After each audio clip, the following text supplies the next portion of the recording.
So, okay, let's talk Kyle before we get to our super chats. Kyle Shanahan's a good coach. He does a lot of things well. He's got Mac Jones playing well. He was working with a lot of backups on offense. The fact that this team is 5-3 is improbable, given all the injuries. And I think that when they lose to the Texans like they did, it's easy to just write it off and say, well, they're playing their backup quarterback and a bunch of backups and they have injuries and you can't really blame Kyle. Like, he's doing a great job. But I think when you look beneath the surface, there's a lot more going on with this team right now than just bad luck and injuries. What would you say are some of the other underlying factors leading that are going on with this team? Well, what have we been screaming in the offseason? All of us, like me, you, fans, like everyone but David Lombardi. What have we been screaming every offseason before the draft? What is it? Yeah, offensive line. Offensive line. Like, Offensive line. you can call me old school, I don't know, but to me, at the end of the day, and I don't use at the end of the day often because I think it's overused. But in this situation, I'm going to use at the end of the day. Football comes to who's bigger, stronger, faster. And the offensive line is the foundation that we were talking about. Until you have that foundation, you're wasting your time remodeling the house, which with all these little skill players and things. You need that foundation. A perfect example, what made Trent Williams so good? Maybe the best left tackle of all time. What made him that guy? What would you say it was? What makes Trent Williams so amazing when he was at his prime? What made Trent Williams so great? Talent, athleticism, greatness. Big, strong athlete, just Yeah. amazing talent, right? Big, strong athlete. But they see that Fourth pick of the draft. how great Trent Williams is, what makes Trent Williams so great. Yet they don't. I'm not saying you're going to find a Trent Williams at left guard, center, right guard, right tackle. That's not what I'm saying. But that should be the goal. Knowing you're not going to hit that goal, but that should be the goal. The goal shouldn't be like, hey, we got Trent Williams. Now we can get by with the smallest offensive line in the NFL. That's been Kyle Shanahan's philosophy. He believes he can get by with these small, fast dudes and run his scheme and get cute with football when at the end of the damn day, it's about beating the man in front of you, being bigger, stronger, faster. And they have avoided that. And that's the fatal flaw with this team. Yeah, and it's the reason why the quarterbacks keep getting hurt. It's the reason why they can't run the ball. And I think it's interesting too, like Trent Williams, Hall of Famer, top 4 pick. Ben Barch was on a practice squad. Connor Colby, 7th round pick. Jake Brendel was on a practice squad. Matt Hennessy was on a practice squad. Dominic Pooney was a 3rd round pick. That's one of the biggest investments the Niners have ever made in an offensive lineman. And Colt McKivitz was on their practice squad. Like, they're just taking guys off of the scrap heap. And, I mean, what should they really expect? It seems like if you value the quarterback position enough to, spend $265 million on it, then you should value it enough to protect it. And, I mean, it's they're culpable for Brock Purdy's injuries. And it's only a matter of time before Matt goes down too. I mean, and they have spoken about this. This isn't like my opinion that I'm giving. They've spoken about how they look at things, right? They look at weapons are more important to the 49ers, John Lynch, Kyle Shanahan. Weapons are more important to them than the offensive line. It boggles the mind. Like, short and goal, man. Like, you're on the goal line. You can't punch it in because you don't have the offensive line to do it. You're behind and you need to enter a drop back passing game, but you can't do it because you don't have the offensive line to do it. It's the reason why this team they would have won a Super Bowl had they had a better line. I believe that. I believe that was the difference, right? They went up against teams that more superior in the trenches, and they continue to act like it's not that important because they think they're cute enough, smart enough to work around it when you got to be bigger, stronger, faster. And like, you can look at the win rate. Go ahead. I mean, weapons are nice. Weapons are important, but I think the Niners have drafted 24 in 9 drafts and 10 offensive linemen. They're not 2.5 times more important than the offensive line. And I think if you have a coach like Kyle Shanahan, who's supposed to be an X's and O genius, the kind of guy who can scheme people open, then really, if you had a good offensive line and gave your quarterback time, someone should always be open because you drew up the freaking play. And I'm not saying don't draft weapons, but it doesn't have to be in round 1 and round 2 every other year. Like, you should be able to find these guys in round 3, 4, 5. But when you do try to draft a guy in round 4, it's Jordan Watkins and it doesn't work out, or Jordan James and it doesn't work out. So, I mean, you've been so dependent on Christian McCaffrey for 3 seasons, and before that it was Debo. Like, I don't know. I know Kyle Shanahan's a good coach, but sometimes I wonder if it's a little overstated. Like, where was the creativity yesterday? How come I mean, you look at Andy Reid, he puts such an emphasis on the offensive line. And then he'll trot out like tight ends you've never freaking heard of and call plays for guys that you would never consider, and they get open. I'm just saying. Kyle needs to be obsessed with building the best offensive line he can, and he's not going to be. So what needs to happen is Jed York or somebody up in that organization, an executive, needs to sit them down and talk like, you guys are great at this, this, and this. But our biggest problem is our offensive line. So we like demand, like, you have to invest in this offensive line because you're your own worst enemy with this philosophy that you can get by with a hodgepodge of players on this offensive line. I mean, they've actually proven that they can get by with a hodgepodge of weapons. Like, they have Jake Tonjes. Correct. They found him out of nowhere. They have Kendrick Bourne. He was on the scrap heap. I mean, they've done it at running back with guys like Raheem Mostert. I mean, what the benefit of investing in the offensive line is when you could get a good one, that's a guy who can play for you for 10 to 15 years at a pretty consistent level, as opposed to weapons like Brandon Ayuk was top 5 wide receiver in the league for a minute. Now we have no idea what he's going to be when he gets back. Or like Ricky Pearsall can be great one week and then non-existent the next week because his game is all built on speed, as opposed to offensive linemen who can play with like clubs on their hands. So I Correct. just think it is a fatal flaw of Kyle Shanahan's. And when people say the only reason he hasn't won a Super Bowl is because of injuries, I would disagree. I think it's this basic premise that he builds his teams upon, and it's going to ultimately be a big reason he comes up short every time he comes up short. I mean, weapons is probably the easiest thing to find. Yes. Like, it's easier than finding corners. It's easier than, I mean, Niners seem to find linebackers, but it's really hard. Most teams will tell you good linebackers are really hard to find. The hardest position to find is offensive line. It's the hardest position to find, offensive line.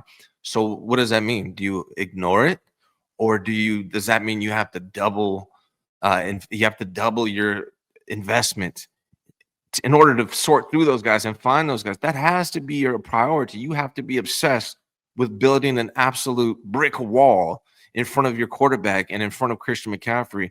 And they look at it the opposite way. It is 100% to me the biggest problem, Kyle Shanahan. And they have to, like, he's his own worst enemy in this way. And they need to step in and make sure this changes. It was crazy that they spent so many draft picks on defensive linemen. They have throughout the years since Kyle Shanahan's been here, and they've whiffed on most of them except for Nick Bosa. I mean, Solomon Thomas, Contavious Street, Javon Kinlaw, Drake Jackson, on and on and on. What if they had spent those picks on offensive linemen instead? Where would they be right now? If they just had the opposite philosophy, we're going to throw a bunch of draft picks at this one position because it's so important and it's so hard to find guys, and you can't trade for a midseason, and signing them. I mean, they're like $20 million if they can like stay healthy and play 17 games. Like, we've got to just draft this. Where would they be right now? I think they'd be a lot better off. Yeah, and that's an excellent point that you made. Like, you can't you need them on rookie deals too, because you can't pay 5 offensive linemen on second contracts, good ones. So you need to be drafting them. You need them on rookie deals because they're expensive, and they're expensive because they're so hard to find. It's just mind-boggling to me.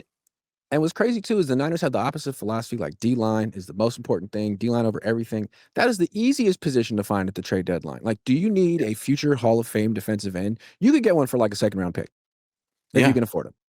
I mean, Trey Hendrickson available. Max Crosby, you might be able to convince the Raiders. Like, there's any number of edge rushers you can find because it's just there's an abundance of those players of those athletes in the world.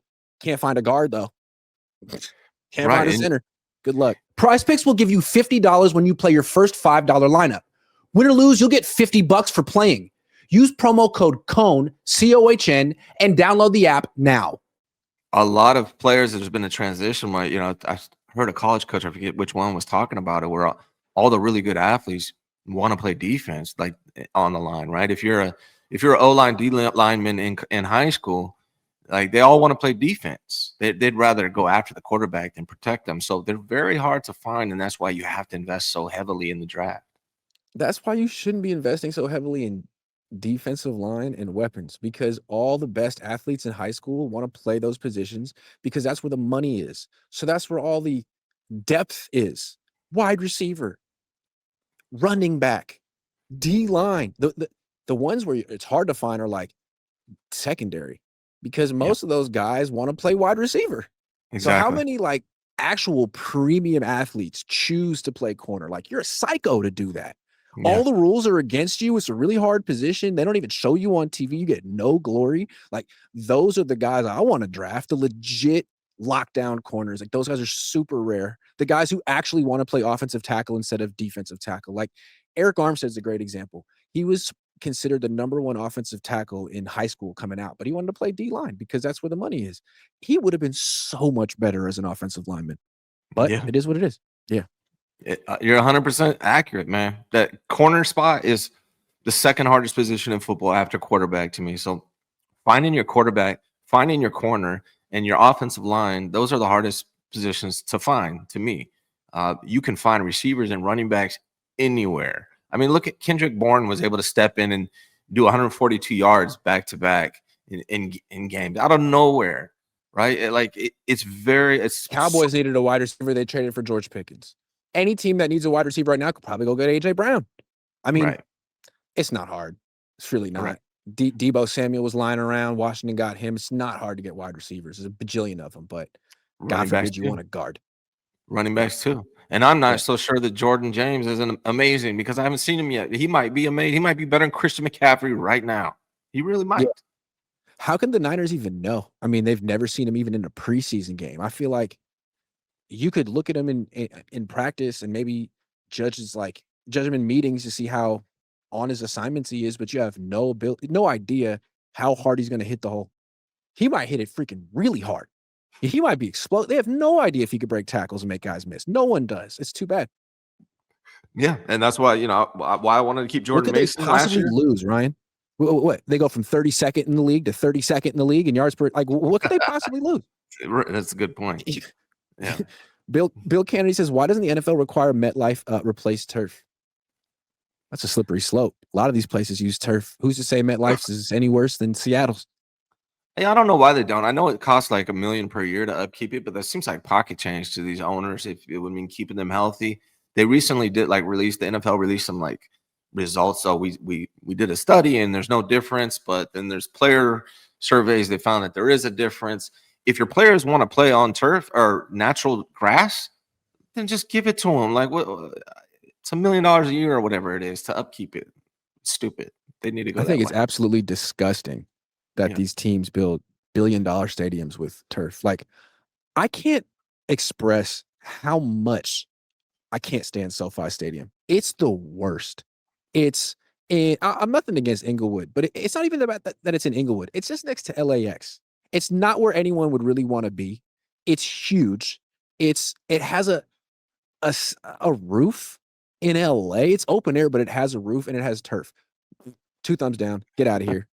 Yeah. Get out of here. Yeah. Seattle needs to put in grass as well. Generic Name says the soft coverage on defense was infuriating. I don't ever remember being this angry at the team after a loss. It wasn't mistakes or injuries. They didn't even attempt to defend a single pass. The secondary were spectators. I would have to agree with all of that. Thank you for the $20. I just don't understand that game plan from Robert Saleh. It's like, which receiver are you scared of? Why are you doing this? They gave up the one deep pass to Jalen Noel. That was it. Yeah, I didn't understand it either. If you watch the game prior, a Monday night game, and if you look at the numbers, Stroud is horrible under pressure, but really good when he's not. And somehow Robert Saleh saw that, like, let's give him what he's best at. Like, didn't make sense to me. especially you're lacking you don't have Nick Bosa, you don't have a pass rush, you don't have Huff. Like, what are we doing? You know what that game plan reeked of the Niners underestimating their opponent. To me, it's like Stroud, he's not that good. All we got to do is force him to sort of like move the ball slowly down the field, 10 to 15 play drives. He can't do that all day. He might be able to do one or two of those. He did it all day. He looked like Joe Burrow. Like, I guess we learned that CJ Stroud is hella good if you just dare him to be better than Michael Penix. They treat him like he was Michael Penix. Yeah, they did. Crazy. They really did. They really did. Yeah. The Niners apparently haven't beaten an AFC team since like week 4 last year. So maybe they just are unprepared against these guys. Bill Kennedy says, should the Niners draft the best available offensive tackle or offensive tackle? Usually good to draft the best available guy. The Niners draft for need a lot, but they also need an offensive tackle. So I don't know. Most of the time I would say available, but typically in the first round, that's going to be an offensive tackle. Anyways, most of the time. Yeah. To me, if you want to draft for need, like that's a great time to trade down. If the Niners had traded down 10 spots and taken Michael Williams, great, beautiful. But you took him out 11. You can't draft for we need a run defender. Yeah, right now, but then by week 8, guess what you need? A pass rusher. You know what I mean? What you needed was the best player available. And you also need, everything. Bill Kennedy says, we got you. John Cesari says, Grant, yesterday was perfect reason why you never trade Nick Bosa. I need you to focus. They are 5-3 and they are forced to make a trade. Johnny, who was saying Johnny's a good guy? Johnny, who was saying to trade Nick Bosa last year? 2 first rounders. This guy, I was. And what would have happened? They'd be better off because Nick Bosa isn't even playing anymore. So. Yep. S. Dot says, talk about it, Ryan. This leadership is flawed. Time for overhaul. Been done with Kyle. Define successful football, no O-line, and mediocre quarterback play. What? Yeah, I think that's sort of the crux of the issue, or the discussion with Kyle, the argument. Some people are like, he's good. He's better than a lot of coaches, and if he got fired, he'd get hired somewhere else. And I think other people say, yeah, he is good, but there's a clear cap to what he's able to accomplish for a lot of reasons. To me, what he gets in his own way. That's what I'm saying. They need to. Jed York needs to look at Kyle and say, man, he's really good at these things. Mm-hmm. He's really not good at these things. And they need to force the issue on the things he's not good at and maybe bring someone in or talk to John. Somebody has to step in and take care of the things that Kyle's not good at and let him do what he does good. The overall roster, what we've been talking about today is this overall roster construction philosophy and drafting ability. Like the conscious decision to not value the offensive line is a problem, and their batting average drafting in the first 3 rounds is a freaking problem. Period. Yeah, they got to fix that. Greenlaw was the best drafted player since 20. LOL says S. Dot. He's 2019. That was their best draft class. Bryant Culp says Grant and Ryan, Batman and Robin, legendary team. Thanks, Brian. Right on, Brian. Spider Rico says, get Jackson Powers Johnson from Vegas to play center and trade a third for Thibodeau or Jalen Phillips. Going to need him in 26 too. What's funny is I was screaming draft Jackson Powers Johnson when he was available. I forget who they took instead, but he was available when the 49ers had a chance to get him. They didn't. Shreddy Murphy says, wow, Ryan G, double damage last show plus calling for a rebuild. End of an era. S. Dot says, been ready, trade Kyle, overhaul, retool, replenish. Crazy Rod 16 says, I think Bucks would be a good fit for CMC 2 and 4. Or you know what you do? Just make Christian McCaffrey a slot receiver and get a running back in here. Or they could trade him to the Giants and need a running back. Oh, that sucked. Yeah. Yeah, I saw that. Josh says, hey, guys, I'm the same guy who told you about Garendo and Lynch. Overheard CMC say he might switch to receiver someday since they make more money and that it's hard to trust a coach who's never done it. Hey, I just said that, Josh, and I didn't even read that. So we're thinking, whoever said that thinks the same way I am. Hard to trust a coach who's never done what? And it's hard to trust a coach who's never done it. Switched over? I don't know. Played in the NFL or won a Super Bowl? Who has done that? Hey, guys, I'm the same guy who told you about Garendo and Lynch. This is the guy who just happens to overhear stuff. Overheard CMC say he might switch to wide receiver someday since they make more money and that it's hard to trust a coach who's never done it. What's someday though? Like CMC's 30. Like what are you doing for the next 20 years? Yeah, of he his should career? switch there like today, like yesterday. Yeah. Crazy. Thank you, Josh. Crazy Rod 16 says I would like an O-line help and pick. Laughlin Poker Ben says we need year one Harbaugh draft, double up front, double down up front. That was actually before Harbaugh. That was 2010. Well, he did it with the Charlie Chargers and Anthony too. Davis. Yeah, that's true. He did. Yeah. S. Dot says you guys hit my points on this episode. 100% agreed. All topics. Peace, Ryan. One love, G. Appreciate Official it. Being a Music 88 says, are we sure the defense's GP wasn't Kyle's? That's a good point. He's a head coach. Stefan says CMC has low trade value, older running back with a big contract. No point to trade him for like a fourth. I'm trading my everybody. idea. My last show, I'm trading everybody. Brock, everybody. They're all gone. Everybody. Guess what? All day, every day, Kim says, can they trade Brock? One day. Nobody would trade him. Maybe not today. John says, get Carl Granderson and Arden Key. Are they better pass rushers than Michael Williams? That's something.